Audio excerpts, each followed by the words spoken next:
Bonjour, bonjour, bonjour. Salut à toi qui me regarde et bienvenue à la ferme chez Africa Contractor. Alors, si tu es nouveau sur cette chaîne, tu as deux choses à faire.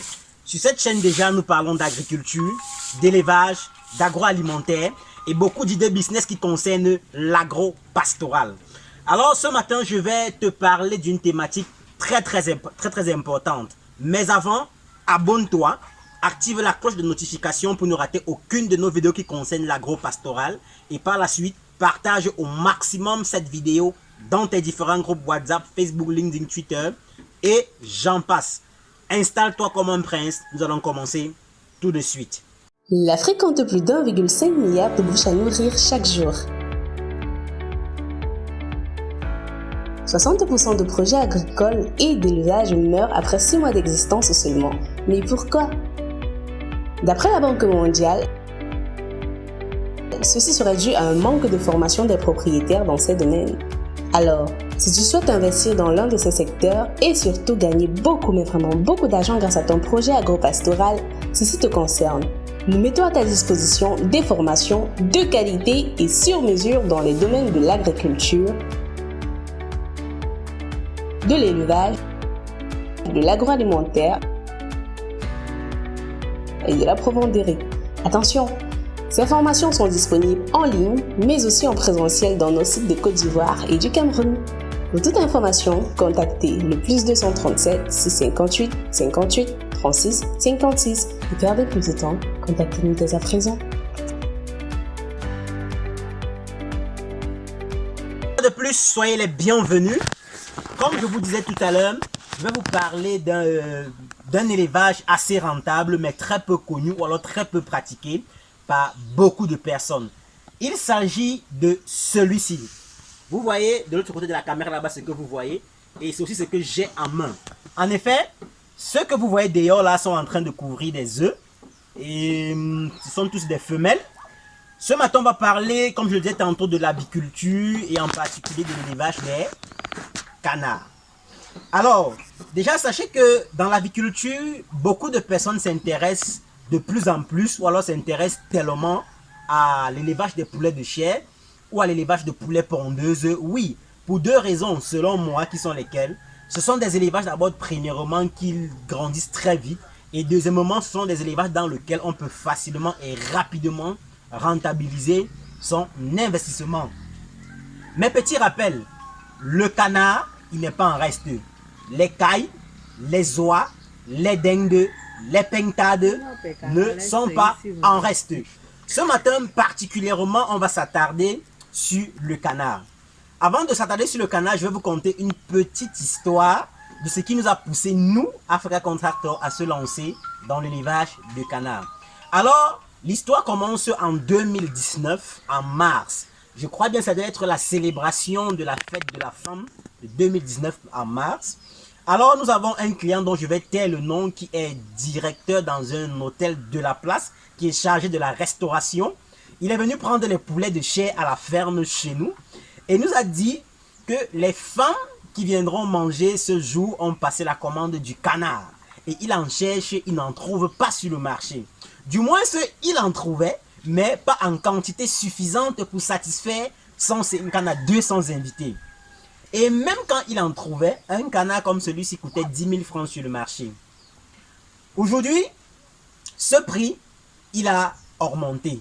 Parce que vous savez, avec les matières premières qui sont devenues tellement chères, le maïs, le kilo du maïs a augmenté, le kilo du soja a augmenté, le kilo du concentré a augmenté et bien d'autres. Donc ce qui fait que, c'est vrai, le canard lui prend du temps, ça c'est clair. Il ne fait pas 45 jours comme le poulet de chair, ça c'est clair. Il prend du temps, mais premièrement, c'est un élevage très rentable parce que quand vous avez de la clientèle, et je l'ai toujours dit, sachez que tout ce que vous produisez en agriculture comme en élevage, vous pouvez le vendre à très bon prix.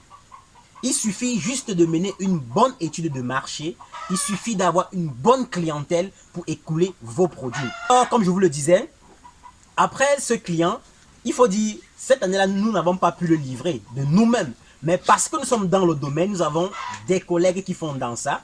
Par nos canaux, nous avons pu trouver la quantité qu'il voulait. Mais vu l'achat qu'il a déboursé, les finances qu'il a déboursées pour avoir cela, on s'est dit, C'est un élevage à ne plus blaguer avec. Et depuis lors, nous, on en fait énormément. Par exemple, celle-ci que j'ai en main et celle que vous avez vue tout à l'heure, c'est ceux qui sont hors, ou alors c'est celles qui sont hors de la ferme, si vous voulez, parce que elles sont sur les œufs. Donc, ce qui fait que on a fabriqué des places pour qu'elles puissent couver leurs œufs facilement. Mais ceux qui ne sont pas en train de couvrir des œufs sont bloqués dans des enclos. Et surtout, une autre chose, quand vous les bloquez, il faut veiller sur leur alimentation et sur l'eau. J'en viens tout à l'heure. Ok. Notez déjà que l'élevage de canard est un élevage très rentable et très simple à pratiquer. D'entrée de jeu déjà, comparablement à les poulets de chez ou aux poulets de pondeuse, il prend moins de médicaments. Il en prend. Je ne dis pas qu'il n'en prend pas. Parce que s'il n'en prend pas, c'est qu'il va tomber malade, vous allez perdre. C'est vrai que son organisme est assez d'abord déjà robuste, résistant à certaines maladies. Mais comparément à ceux-là, il prend moins de médicaments. Et il est moins stressant. Est-ce qu'on se comprend? Il est moins exigeant. Que ce soit en alimentation, que ce soit dans le milieu où il faut vivre.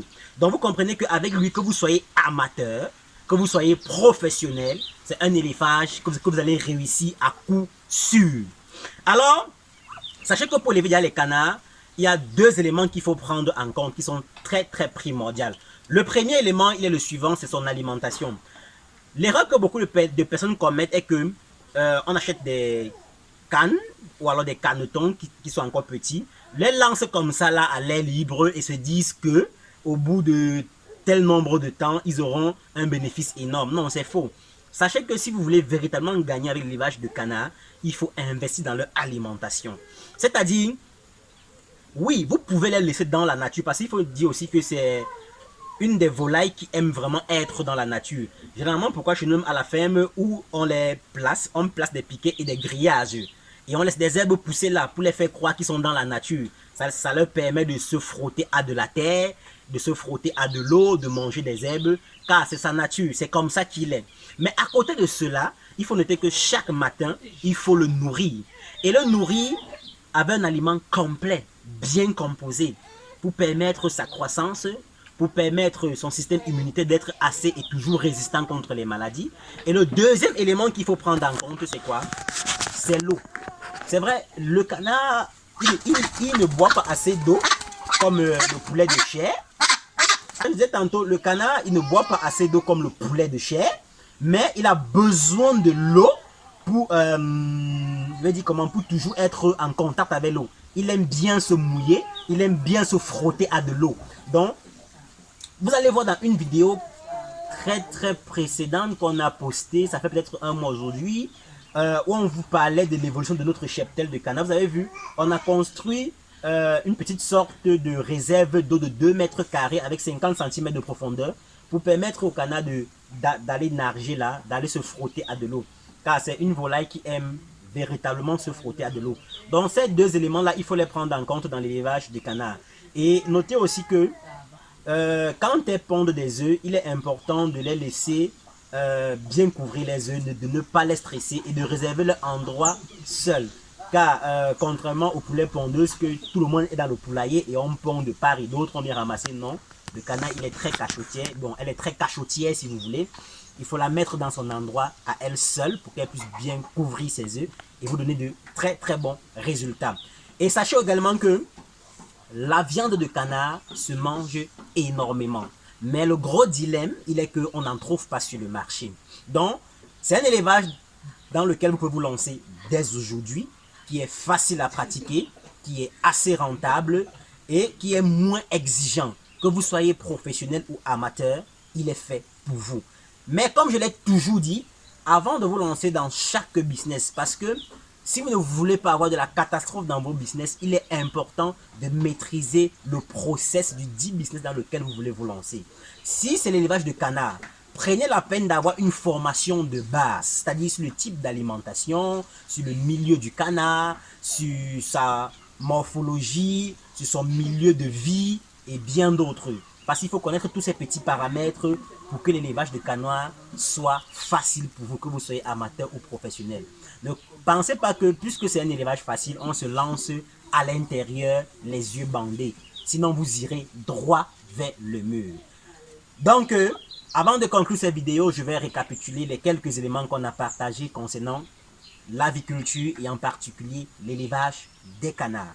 On s'est dit ici, il y a deux éléments à prendre en compte pour se lancer dans l'élevage des canards. Le premier élément, c'est l'alimentation. Il faut les apporter un aliment riche, sain, riche en protéines, sain et bien chargé. Et le deuxième élément, c'est de l'eau. Le canard, c'est vrai, il ne boit pas assez d'eau, mais il aime de l'eau pour se mouiller à l'intérieur. Il aime se frotter à de l'eau. Et à côté de cela, on a dit, prenez toujours la peine, ne les mettez pas dans des enclos comme les poulets de chair ou alors comme les poulets pondeuses, mais mettez-les dans des enclos et laissez-les un peu pavaner dans la cour, mais en mettant des limites, de peur qu'ils s'égarent, qu'ils n'aillent peut-être chez le voisin ou dans la ferme voisine. Donc, prévoyez toujours des grillages pour ne pas les faire traverser, pour les bloquer, mais laissez-les marcher dans la cour. Et surtout, pensez à creuser des points d'eau d'environ 2 mètres sur 2 avec 50 mètres de profondeur, 50 cm pardon, de profondeur. Et ces dimensions que je vous donne, c'est pour une dizaine de canards. Donc, si vous avez plus de 10, 20, 30, 50, donc faites simplement le calcul pour trouver le nombre de points d'eau qu'il faut mettre dans la cour. Merci d'avoir suivi cette vidéo jusqu'à la fin. N'oubliez pas de la partager au maximum dans vos différents groupes WhatsApp, Facebook, LinkedIn, Twitter. Et surtout, abonnez-vous à la chaîne, activez la cloche de notification pour ne rater aucune de nos vidéos qui vous parlera de l'agro-pastoral. Ciao, à la prochaine.